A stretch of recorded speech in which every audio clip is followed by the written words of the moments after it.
What a brilliant decision you made today to join us in the trenches with Dave Lapham, brought to you by First Star Logistics, because our guest is none other than the one and only Boomer Esiason. This guy is incredible. I mean, multiple legacies. Legacy as a quarterback in the National Football League, legacy as a broadcaster, post-playing career in the National Football League at all levels, radio, television, you name it. Boomer Esiason is part of it and all over it. And then the legacy of cystic fibrosis with Gunnar Esiason, the Boomer Esiason Foundation, raising almost $200 million research to combat cystic fibrosis. And his son Gunnar's now 32 years old, a dad himself. I mean, it's just what a life Boomer Esiason has led. He talks about all of that. He talks about the Cincinnati Bengals. He talks about the AFC North. He talks about a lot of things as only Boomer Esiason can.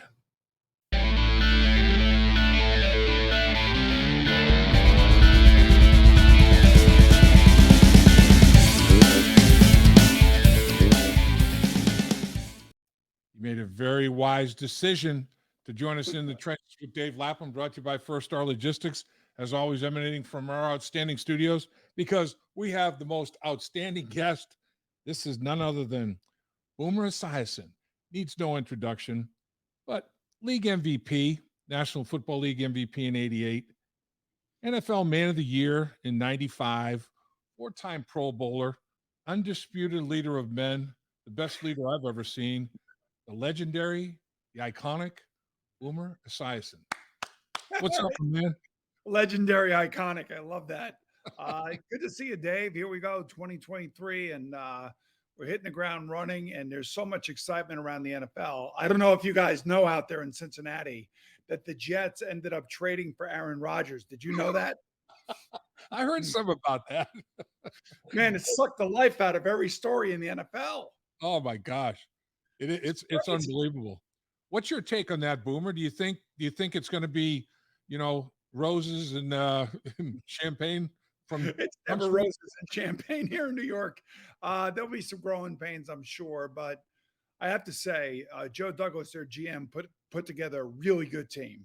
Yeah. Their defensive line rotation this year is going to be right up there with San Francisco and the Philadelphia Eagles. They are young, they are fast. They signed Quinnen Williams, who's an Aaron Donald type player, to a long-term extension. They have a tremendous secondary. They have C.J. Mosley, who leads the linebacking core. So the defense should be a top five. And then on offense, they redid the entire wide receiver room with the exception of Garrett Wilson, and they're loaded at tight end. Mekhi Becton is the big question mark at right tackle for them.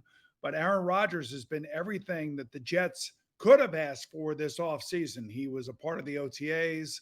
He was a part of everything that you could ask him to be a part of as the Jet quarterback. So there is genuine excitement around this team.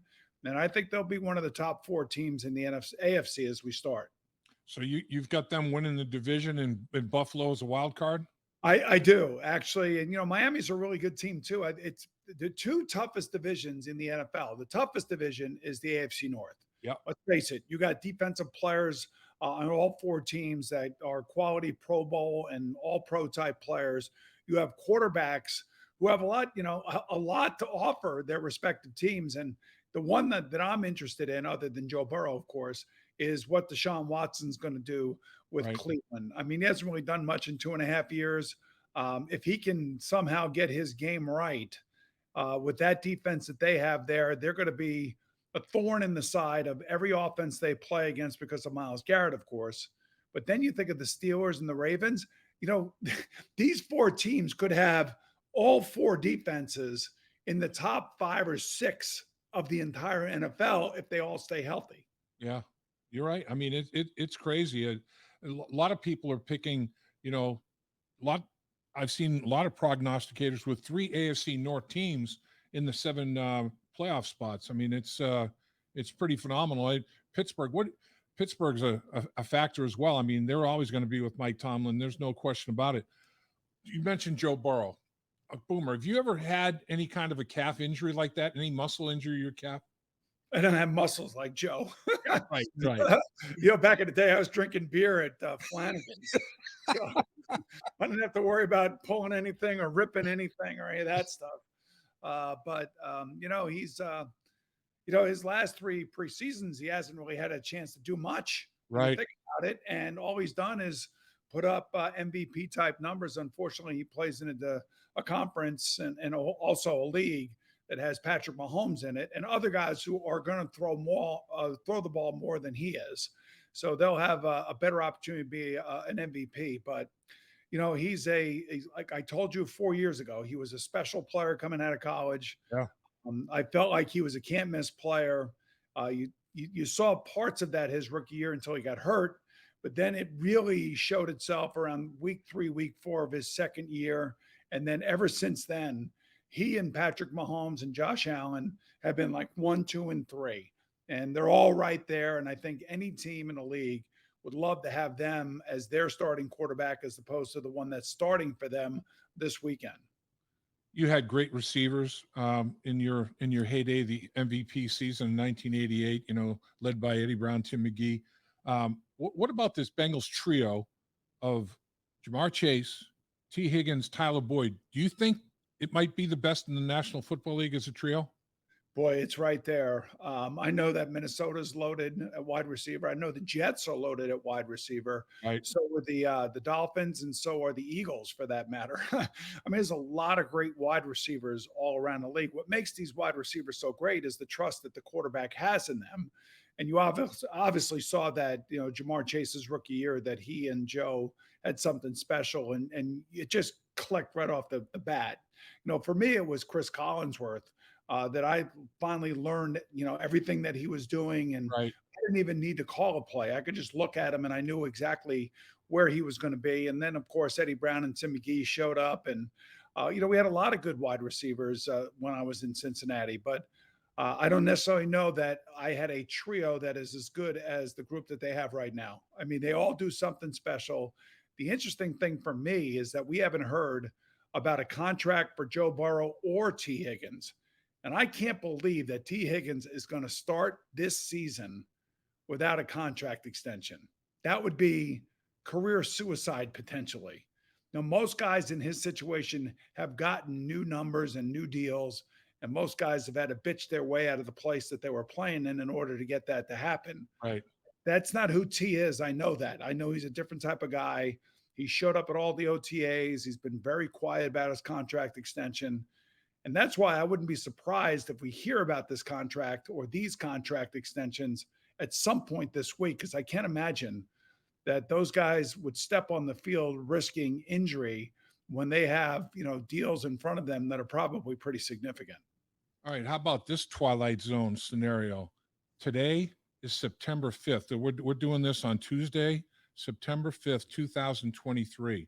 What if today there's an announcement Joe Burrow and Tee Higgins have signed a contract, number 9 and number 5 on 9/5/23. No. That'd be unbelievable. That would be great. And by the way, both players richly deserve what's coming their way. I mean, both players have outplayed their rookie contracts. Both players are, I would say, Joe Burrow is definitely a top 10 player. Tee Higgins is definitely a top 20 player.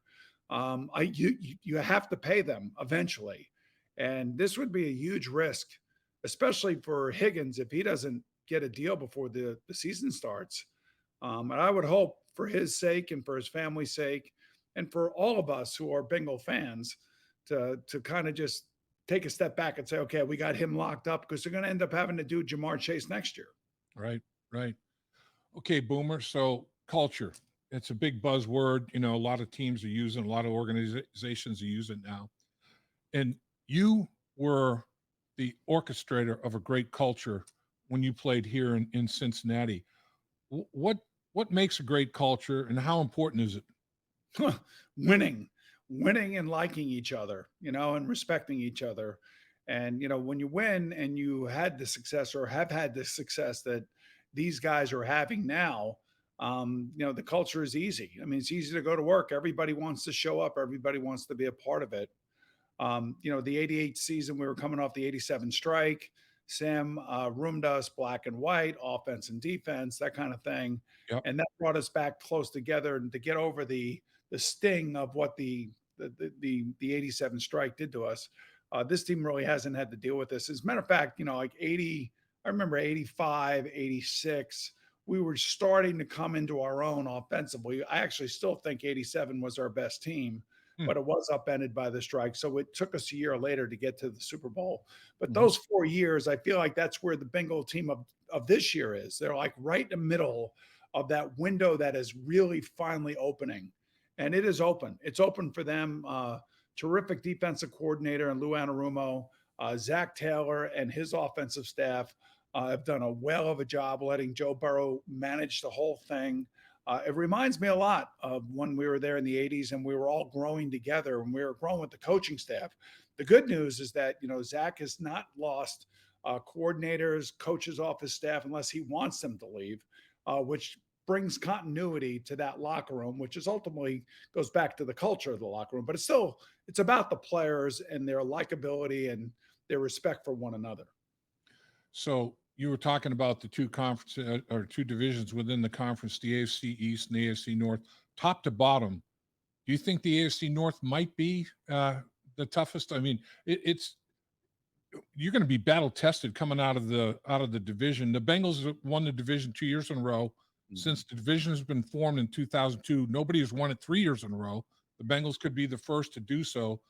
Do you think they can get it done? And do you think this division is as balanced as any in football? Well, I certainly think they can get it done. It's not going to be easy. And Right. I know you made mention maybe three teams out of the AFC North, but these teams are going to be knocking each other off. Nobody's going through their division schedule undefeated. Right. Let's face it. Somebody's going to pick somebody off here or there. I think the best team in the division maybe is a 4-2 team in the division. Remember, they were 3-3 last year in the division. Yep. Pittsburgh kicked the crap out of them early on in the season. Everybody was wondering what was wrong with Joe Burrow, if you remember. Yep. So, and they're going to see Pittsburgh in week 2 this year. So, look, that every game in this division is a war. It always has been. I don't necessarily know that every team has had their definitive quarterback the way that these teams are set up now. And the one person who I really thought had a great preseason, because I really wanted to see whether or not he was going to take the next step, was Kenny Pickett of Pittsburgh. He looked great in the preseason, and they look good. And if TJ Watt stays healthy, they're going to be a top 5 defense. Baltimore always gives the Bengals trouble. John Harbaugh is a pain in the neck as a coach. We all know that. Yep. And his team is always going to be ready. No more excuses for Lamar Jackson and the lack of passing game, because if you take a look at their skill position players, they rank right up there with the Bengals, with the Eagles, with the Bills, with the Jets. I mean, they really went out and got some playmakers this offseason. So this thing is going to be an incredible run. It's going to be an incredible 18 weeks. And I wouldn't be surprised if the AFC North division title comes down to like the last 2 to 3 weeks of the season when the teams are playing each other. Yeah. And the Bengals, like you said, they start the season off. They go up to Cleveland on the road up there at Cleveland. No easy task. They come back home and they play Baltimore week 2. So 2 division opponents to start the season off. How tough is it? The Bengals haven't won in Cleveland since 2017. Let me ask you this question, Dave. You should be able to answer this one. Man, How do you feel if you're Orlando Brown Jr. and your first matchup is Myles Garrett? How you doing? You're here because of him. yeah. And you're going to find out. And, listen, Orlando Brown Jr., he can stand on his own against anybody. He's a Super Bowl champion. We all know that. He wants to be a left tackle and he wants to go against those great pass rushers. To me, that is the lineup change that the Bengals have made to try to secure Joe Burrow's pocket. And if it collapses, come Sunday in Cleveland because of that mismatch, if you want to call it that, then a lot of questions are going to be asked. But I think Orlando will be up to the task, and hopefully Joe's going to be able to move around a little bit and not take so many direct hits. And the Bengals will come out flying, and I think you could take advantage of the secondary of the Browns. Yeah, I mean, you look at it, Orlando Brown at left tackle and Jonah moving from left to right. And Jim Schwartz, the new defensive coordinator for Cleveland, is all about getting the one-on-one matchup favorable to his best pass rusher. So Myles Garrett will be Orlando. Maybe he'll put him over there at Jonas. He might kick him inside. I think where he thinks the best mismatch is Jim Schwartz, man. He's going to be playing games up there, trying to get those one-on-one matchups, and everybody better be ready because this guy's an aggressive defensive coordinator. There's no question about it. I'm glad you brought that up because most times people are talking about new head coaches and the way the new head coach is going to, kind of rework the team. Now, Brian Daboll did a great job here in New York last year when he took over the Giants and kind of unlocked Daniel Jones, and Daniel Jones found his game. He got a big new contract, and now a lot of pressure is on him to live up to that contract. But when I think around the NFL about the coordinators that have moved around or have been brought back, like Bill O'Brien in New England, Jim Schwartz in Cleveland, Eric Bieniemy down in Washington, Kellen Moore out for the LA Chargers. Right. I mean, I wonder like the impact that those guys will have and how positive of an impact it will be. I know O'Brien and Schwartz will have positive impacts on their teams. They just have a history of turning things around and getting things right. And I would say that Jim Schwartz is probably one of the more valuable coaching hires coming into this season for the Browns. Yeah, I agree. It's going to be a challenge up there, man. The Bengals and Browns. You know what that's like. The Battle of Ohio, Chapter 1 here. What do you think about Deshaun Watson, Boomer? Do you think he will be closer to the quarterback that in 2020 threw for over 4,000 yards and 33 touchdowns? Or do you think it's going to struggle like he struggled last year? I mean, can he adapt back? Can you go back, or everything that he went through, is it a permanent scar that he'll have to overcome? What do you think? I don't know. All the stories out of Cleveland now, he's a leader, he's a captain and all that stuff. That's great. I mean, I'm sure the guys in the locker room respect him, regardless of what went on in his private life outside of the Houston locker room. Right. He seems to be past all of that. I just don't know if he will ever recapture what he was at one point in time in his career. And at one point in time in his career, he was Superman on the field. And I remember my buddy Frank Reich, who was the head coach of the Colts, who had to see Deshaun Watson twice every year, said he is so hard to defend. It's not because he's Tom Brady and he's reading defenses, it's because he is such a incredibly gifted athlete who had a howitzer for an arm.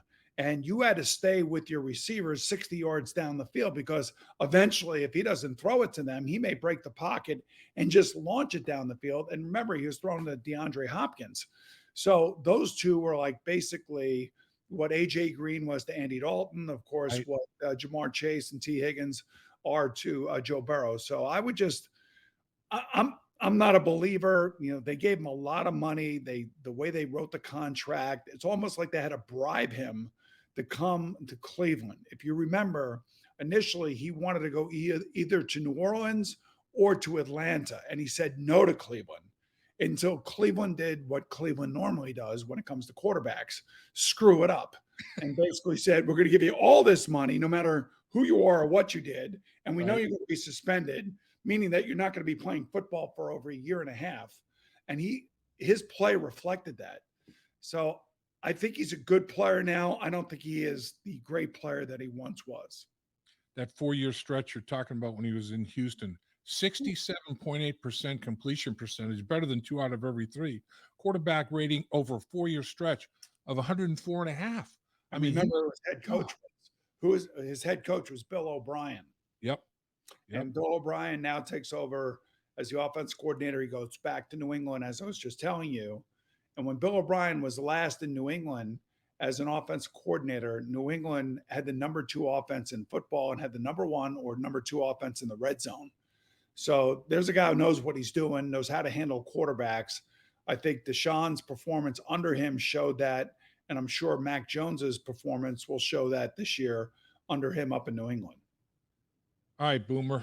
September 25th, Monday Night Football. Be coming here quickly. The Rams come to Cincinnati. Do you think about that night much? And what's it going to be to go into the Ring of Honor What's that going to mean to you and your family, Boomer? I know you're a family man. Your family adores you. What's it going to be like? I mean, what will that night be like? Dave, it's been so long. I don't know how to really approach it. To be honest with you, I'm so all I can tell you is that I'm so thankful that the fans voted me in. Yep. I think they voted me in at the right time, if you will. I think if this were done 25 years ago, I wouldn't have some of the what's the word I'm looking for? It's not guilt. I feel like guys like you and other people that played before me in Cincinnati should have already been up on that Ring of Honor. Not And I me. But well, I just feel like there's guys that played for 8, 9, 10 years. The Bob Trumpies of the world, the Chris Collinsworths of the world. I mean, there's so many other players that went well before me. And I remember when Corey Dillon came out, and I know he was upset that he wasn't getting into the Ring of Honor. right. And I'm on my TV and radio show in New York City trying to explain this, that the Bengals haven't done this until 3 years ago. And then what it does, it puts everybody in a really weird spot. Like I get asked the question all the time, how come you're not up there yet? How come you're not up there yet? I'm like, well, because they just started it 3 years ago. And then I think about all those players that played the 25 years prior to me arriving Right. that deserve to be up there as well and should be up there as well. But I'm glad that the Bengals are finally recognizing their history. I'm certainly very proud and very happy to be a part of that. I look forward to that Monday night. I know that two of my grandkids will be with me. Awesome. And that's really the ultimate Super Bowl for me, is that they get to participate in something like this with me, because that means the world to me. So I look forward to that night, and I look forward to hopefully a Bengal win, more importantly. I hear that. And let me make mention of this as well, because this is a big part of your legacy. Cincinnati Children's Hospital has the Gunnar Esiason Cystic Fibrosis Lung Center. Scholarships have gone out to hundreds of students. You've raised in excess of $100 million to fight cystic fibrosis. The Boomer Esiason Foundation fund the research for cystic fibrosis. I mean, making that kind of having that kind of a legacy in that way. What is that like to you? Yeah, well, that's more important. We're closer to 200 million, by the way. Is that right? Wow. Yeah, what's amazing is that it did all start at Cincinnati Children's Hospital back in 1993. So that was 30 years ago. That's when Gunnar was diagnosed. He was diagnosed at 25 months old. And I'll never forget that day, as both Cheryl and I were crying. And we were just thinking about, like, what is the future going to hold? And what is the reality of this disease? And at that point in time, kids were living into their teens, going through high school. They told us that Gunnar probably would go to college. I don't like that word probably. I wanted him to go to college. And my dream was for him to outlive me, honestly. I mean, that's what every parent should hope for. Absolutely. Right. And, when he graduated college, he was at end stage illness, and he felt like he was going to need a double lung transplant, which is not a panacea by any stretch of the imagination. It creates so many other problems. And then in 2018, a new drug came to the market. He was on it. He was on a drug trial. It impacted him within 48 hours of taking one of two pills per day. Wow. And right now, at the age of 32, he's a father. He's a husband. He started his second new job today as we speak. Really? It's a big job for a big hedge fund out of Boston. So it's amazing what he is doing with his life. And then, of course, he graced us with our grandson, Casper, in December 24th, 2021. So I got to tell you, it's been an amazing ride. And to me, that's my Super Bowl. Everything else is kind of icing on the top, I guess you would say. But to watch him and watch my daughter-in-law and raise my grandson, there's nothing gives me more happiness in the world than that. To watch you handle the initial stages of that whole thing, the process of finding out what the situation was with Gunnar, how you responded, how you reacted, how you handled it, all the while trying to play in the, doing your thing in the National Football League at such a high level of execution. I was like, man, Boomer Esiason now, this dude is special. I mean, the good Lord definitely said, I'm going to challenge you, Boomer, but he knew Boomer Esiason could handle it all, man. He knew. I don't know about handling it all, but I will say this. I say often that Gunnar is my hero and that Casper is our miracle. And when I say our miracle, I just don't mean our family's miracle. I mean our cystic fibrosis community miracle, Right. because it shows that after all of the fundraising, after all of the investment, after all of the misses on shots on goal and missed shots at the basket, we finally hit one. And not only do we hit it, the people that are benefiting from it, about 90% of the CF families are benefiting from it, are changing their lives, so much so that Gunnar is still involved with our foundation. He's our chief strategy officer. He's the one that's creating all of our programs. And he wanted to start an IVF program for other CF families. And I watched the 10 families who were selected through an application process who received a full IVF grant from our foundation on behalf of Gunnar and Darcy and Casper, and watching the reactions from the husband and wife was just, gave me chills. And it just showed that everything that we said we were going to do, and then we're actually going to do even more, because that's what Gunnar wants to do. He doesn't have to do it, but he wants to do it. And that probably makes me more proud of him than anything else. Man, I'll tell you, Boomer Esiason, you've led an incredible life, man. And the next generations are picking right up on it. So congratulations on so many levels and so many areas.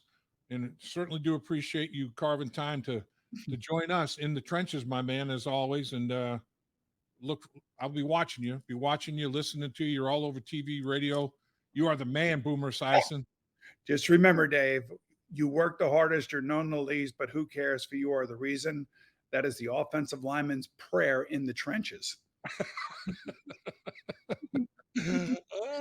That's awesome. Let's write that down, Mason. We got that. We got it on tape. We're going to document it. Here we go. See, if you would have played for me, or with me, I should have said, yes, you would have gotten a nice Tiffany obelisk, and that would have been etched on it. It's called the offensive lineman's prayer. Love that. It's great. Yeah. That is awesome. And I tell you what, Boomer, that's my one regret. I wish I was an offensive lineman, Boomer Esiason, in that era, boy. It was fun doing it on radio. It was fun watching the whole thing. But being in the locker room, being on the field, being part of that, whoo! Oh, that would have been unbelievable. Could you imagine if I were making $40 million a year? Oh, man, everybody would have had a Lamborghini if they could have fit in it. I probably would have bought them F-150s. Fleet of F-150s. Here we go. Oh, it's great. That is awesome. Yeah. You're the best, Boomer. Thanks, Dave. I appreciate it. Appreciate you immensely. Have a great one. See you in a few weeks. Yes, sir. Dave Lapham here, and every day I am grateful for my experience to have played professional football. As a player, I realized self-motivation, leadership, and appreciating your teammates are key. At First Star Logistics, you can use those same attributes to create the life you want for you and your family. Build your future by working hard like I did. You'll see results both on and off the field. Call First Star Logistics today and be part of our winning team. Opportunity knocking.